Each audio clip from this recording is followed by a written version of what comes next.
Bonjour à tous les amis, alors on se retrouve aujourd'hui.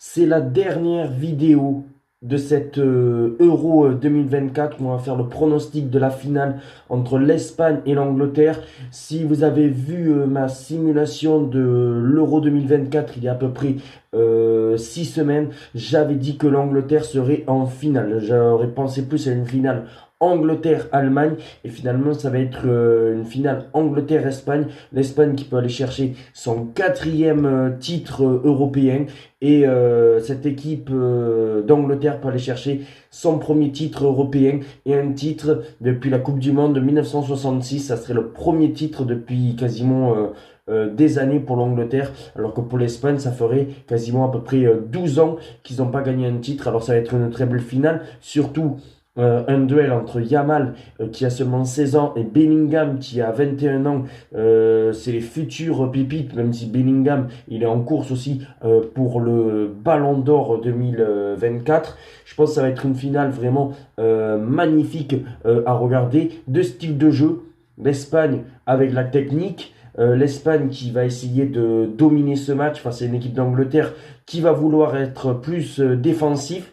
Voilà, on l'a vu, l'Angleterre était plus défensif lors de cette Euro, sauf en demi-finale où ils ont essayé de jouer et ça a été le meilleur match des Anglais. Le meilleur match des Anglais était en demi-finale contre les Pays-Bas. Côté espagnol, le pire match, je dirais, c'était quand même peut-être la seconde période face à la France, où on a trouvé une équipe espagnole un petit peu émoussée, et Rodri, le milieu espagnol qui était cramé, qui voulait sortir à un moment donné, et au final, il n'est pas sorti. Alors, est-ce que les Espagnols vont pas être fatigués de leur parcours par rapport à des Anglais qui montent en puissance, hein, même si les Anglais ont fait pas mal de prolongations, ils montent plus en puissance face à l'Espagne.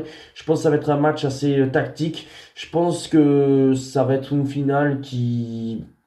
il y aura quelques buts, mais il y aura pas, bon voilà, il y aura pas des 4-2, des 3 partout, comme on a pu voir ces dernières années dans des Coupes du Monde. Est-ce que ça peut partir sur les anciennes finales de l'Euro, un 1-0, un partout? Pour moi, je pense que je vois quasiment peut-être 3 buts dans le match. Je pense que ça va être un match assez serré et je partirai sur un 2-1 pour l'Angleterre. Je pense que ça y est, l'Angleterre ne peut pas perdre une deuxième finale après celle d'avoir perdu à Wembley il y a 3 ans contre l'Italie. Je pense que là, si l'Angleterre perd, c'est vraiment la loose côté anglais. Et je partirai sur un 2-1 pour l'Angleterre. Et si j'ai un buteur côté anglais, ben c'est soit Kane ou Bellingham. Voilà, je pense que c'est un des deux qui peut marquer. Et de l'autre côté, côté espagnol, pourquoi pas une frappe de loin d'un milieu de terrain comme Rodri ou Fabien Ruiz, ou sinon un jeune, Williams ou Yamal, qui avait marqué un super but en demi-finale. Voilà, je pense que ça peut être ses buteurs. Je partirai quand même sur l'Angleterre.